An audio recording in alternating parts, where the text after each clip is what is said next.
Mpendwa msikilizaji wa Radio Tabora FM, karibu katika tafakari ya neno la Mungu leo tarehe 2 mwezi Machi mwaka 2026 katika juma la pili la Kwaresma, Jumatatu ya mwaka A wa kanisa.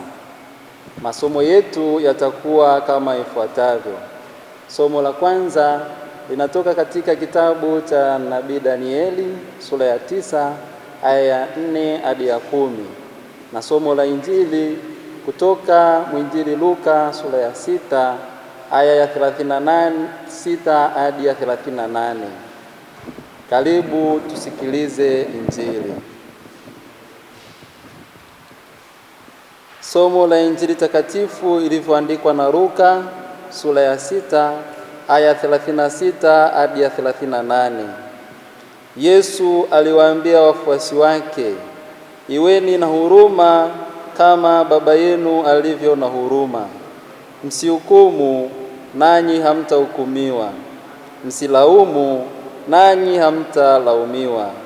Achilieni, nanyi mtaachilia. Wapeni watu vitu, nanyi mtapewa.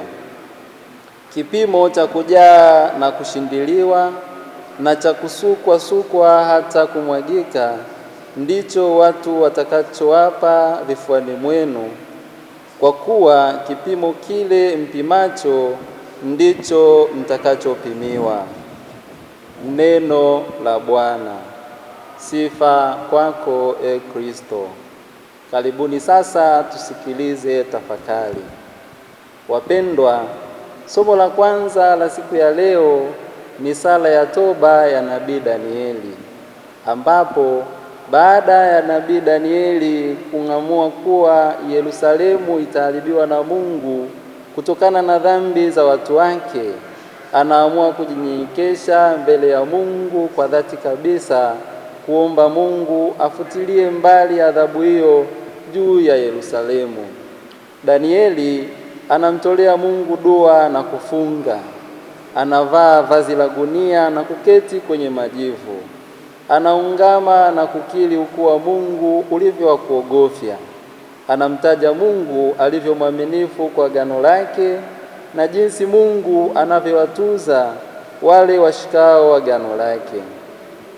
Danieli anatubu na kuzitaja dhambi zao kwa Mungu, ya kuwa wametenda dhambi na kuasi. Anaeleza jinsi walivyokataa kuwasikiliza watumishi wa Mungu ambao waliongea na wafalme wao, wakuu wao na wazee wa taifa lao. Danieli anakiri ya kuwa Mungu ni mwadilifu daima na kwamba sisi wanadamu tumejaa hila.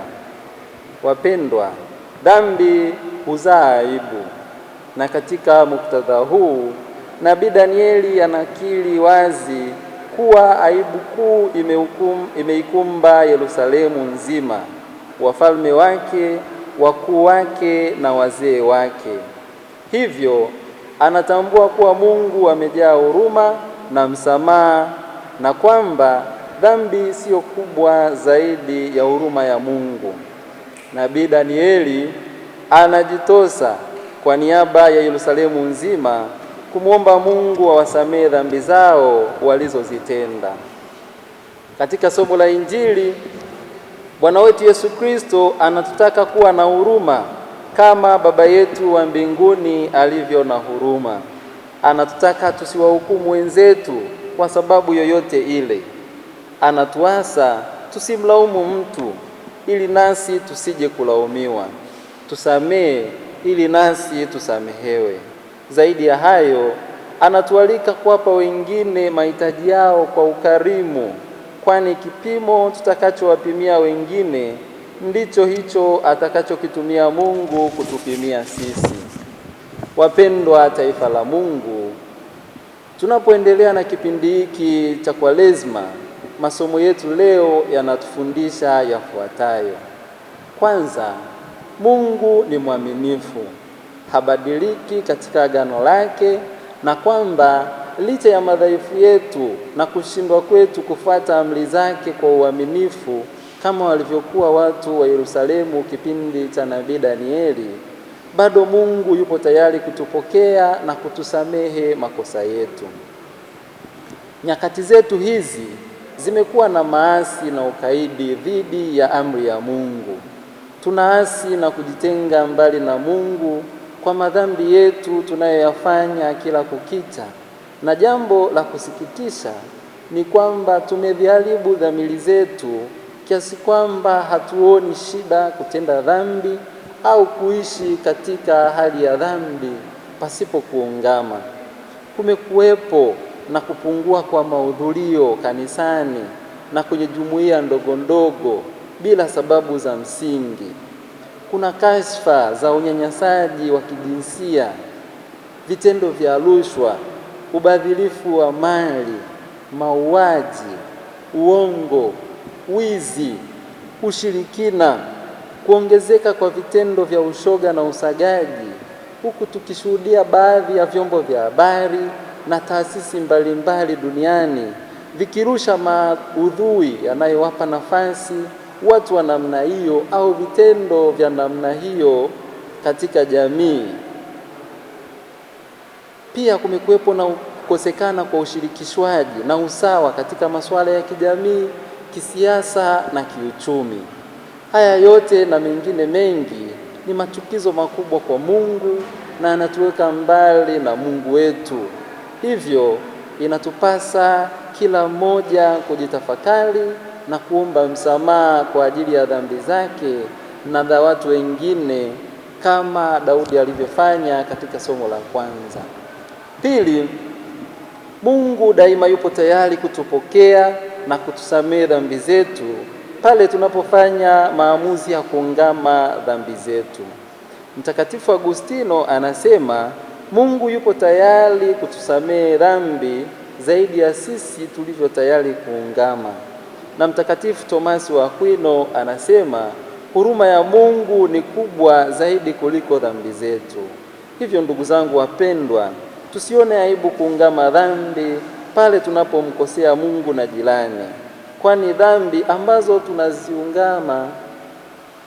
ambazo hatuziungami huleta madhara yafuatayo kwa Mkristo: kututenga mbali na Mungu, upoteza neema ya utakaso ndani yetu, kuongeza uwezekano wa kutenda dhambi nyingine baadaye, kutoa mfano mbaya na kuwapotosha wengine, kupotea kwa amani na utulivu katika mioyo na dhamiri zetu, kuzuia manufaa kamili ya Ekaristi Takatifu, upofu wa kiroho unaosababisha kutoyatambua mapenzi ya Mungu, na mwisho adhabu ya milele. Tatu, kwa kuwa sisi tunasamehewa na Mungu tukitubu, sisi pia yatupasa kuwasamehe wenzetu wanapoomba msamaha. Wapendwa, hili sio jambo rahisi, lakini linawezekana. Tukumbuke kuwa yote tunayoyatenda kwa wengine, yawe mabaya au mazuri, yanaturudia kama malipo ya matendo yetu. Kadiri tunavyojitahidi kutenda mema kwa wengine, ndivyo hivyo wema huo unaturudia. Na kadiri tunavyojitahidi kuwatendea wengine mabaya, mabaya hayo yanaturudia sisi wenyewe. Rejea Luka sura ya 6 aya ya 38. Kristo anatutaka kuwa na huruma kama Baba yetu wa mbinguni alivyo na huruma. Kuwa na huruma ni pamoja na kuona shida za wengine na kujitoa kuzitatua. Kuona uchungu pale wenzetu wanapolia na kuumia kutokana na changamoto mbalimbali za maisha. Kama Wakristo ambao kweli ni wafuasi waaminifu wa Kristo, tuwasaidie wengine kubeba misalaba yao kama Simoni wa Kirene alivyobeba msalaba wa Yesu mpaka Golgotha. Rejea Mathayo sura ya 27 aya 32 hadi 34. Ndugu zangu wapendwa, ni nani kati yetu anayependelea kuishi katika uchafu, uozo, harufu mbaya au kwenye takataka? Nani anatamani kuishi mazingira mabaya? Kimsingi hakuna. Na kama hakuna anayetamani kuishi katika mazingira hayo, kwa nini tunakubali kuishi katika hali ya dhambi bila kuungama? Kwa nini tujali usafi wa mwili na tukatae, tudharau au kutoona haja ya usafi wa roho? Je, ni usafi upi ni wa muhimu zaidi, wa roho au wa mwili? Kama Mkatoliki tunapata wapi ujasiri wa kujisafisha na kujilemba mwili na kusahau roho? Au tunapata wapi ujasiri wa kumkasirikia mtu kwamba haogi au afanye usafi wake binafsi mwenyewe, hali sisi wenyewe hatujaungama dhambi? Sio kwamba usafi wa mwili hauna umuhimu, lakini kipaumbele na uzito wa usafi ni upi, wa mwili au wa roho?